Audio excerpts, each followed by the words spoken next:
Hello, my name is Meerah and I'm the Lorekeeper in one of Yogg-Sothoth's libraries, and today I just wanted to tell you the stories of Maehwa and Musa from Black Desert. So Maehwa is first. She was born to a concubine in the land of the morning light and grew up on the streets pickpocketing people at the market and being arrested on a daily basis. She became known for her exceptional fighting skills and caught the eye of an army officer who adopted her. She got a formal education and was trained in the martial arts in her new home.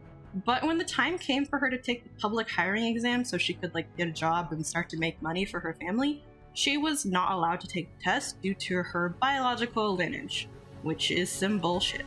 Her other only option was to join the Hwasun Valley Order, which is an order of warriors. She graduated a year later from her apprenticeship, and then a year after that, she was actually elected to be the Maewa, which is the leader of the female warriors in the order. 3 years after this, the land of the morning light was consumed by war, and she, along with her fellow warriors, took up their arms. During this time, she ascended up the ranks and became next in line to be head of the entire order. A month after the war was finally over, she achieved her dream of becoming the general of the order, making her both the youngest and the first Maewa to assume leadership in the order's history. It was at this time that she was approached by an old woman and told the story of Howl's flame in the Karaspir. She entered the deepest cave in the valley to uncover the Order's secret, and an old Karaspir and a secret text regarding the Order's special art was there for her to find. She stayed in that cave for a year training, and yet no sign of Howl's flame appeared. However, she did not give up. 5 years passed, but she came no closer to acquiring Howl's power. The old woman who had told her the story appeared then, after 5 years, and sparred with the girl, defeating her with her own Karaspir. But unlike Maewa's spirit, she had the power of Howl's flame in hers. After her defeat, Maewa was still somehow satisfied with this and felt as if she somehow better understood Hwasun's teachings, which are never be afraid to start again. The day your shell breaks, Howl will answer your call. And so she resigned her position and left the valley, striking out to adventure and hopefully find herself and find out how to break her shell so she could acquire Howl's power. During Maewa's awakening questline, she manages to find Howl and gain the blessing and power to use the Karaspir. Musa's next. A child was born in the land of the morning light at dawn. This boy's cry was thought to be a good omen by the villagers, and so they placed high expectations on the child. He trained as a child in martial arts, and throughout his youth, he remained undefeated, which made him very arrogant, as you might imagine. However, he was also very lonely and didn't feel like anyone understood him. He dreamed of joining an elite group of Musa martial artists called the Western Frontiers, but the only way to join was to be a winner in the kingdom's decennial martial god tournament.